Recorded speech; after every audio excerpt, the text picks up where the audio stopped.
कोटे के अंदर कोटा यानी रिजर्वेशन के भीतर रिजर्वेशन, ऑफिशियल भाषा में समझें तो क्रीमी लेयर। सुप्रीम कोर्ट ने दलितों के रिजर्वेशन में क्रीमी लेयर लागू करने का फैसला दिया, जिसका अब जमकर विरोध हो रहा है।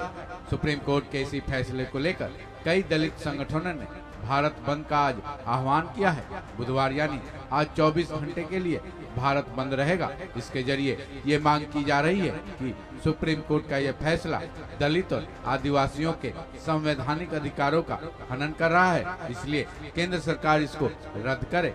इस भारत बंद के जरिए कई सवाल उठाए जा रहे हैं। पहला सवाल ये है कि आखिर कौन कौन से संगठन है जो सुप्रीम कोर्ट के फैसले का विरोध करते हुए भारत बंद किया है। भारत बंद को दलित और आदिवासी संगठन का साथ देश के कई राज्यों के रीजनल पार्टियां भी समर्थन दे रही हैं। इसमें मुख्य रूप से मायावती की बहुजन समाज पार्टी, चंद्रशेखर आजाद की आजाद समाज पार्टी, भीम आर्मी, भारत आदिवासी पार्टी, बिहार में आरजेडी, चिराग पासवान की लोजपा के साथ कांग्रेस ने भी इस बंद का समर्थन किया है। आज के भारत बंद का मेन मुद्दा है कोटे के अंदर कोटा देने वाली सुप्रीम कोर्ट के फैसले का विरोध। साथ ही सरकार पर इस बात का दबाव दिया जाए कि इसको वापस करवाया जाए। साथ ही सुप्रीम कोर्ट अपने फैसले पर पुनर्विचार करे।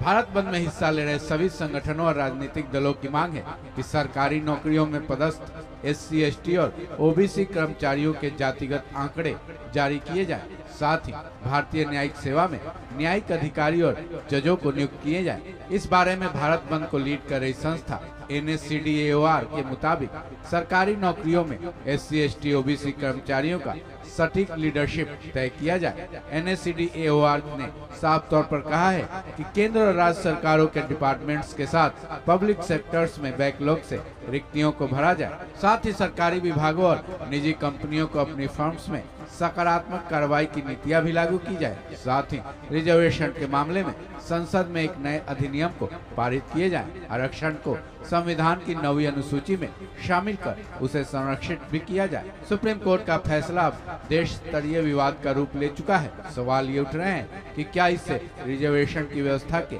मौलिक सिद्धांतों पर प्रश्न चिन्ह नहीं लग जाएगा।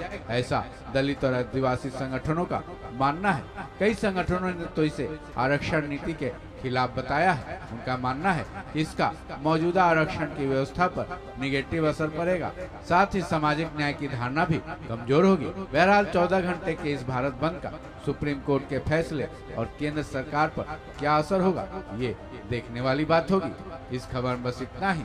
बाकी अपडेट्स के लिए जुड़े रहें वन इंडिया हिंदी के साथ।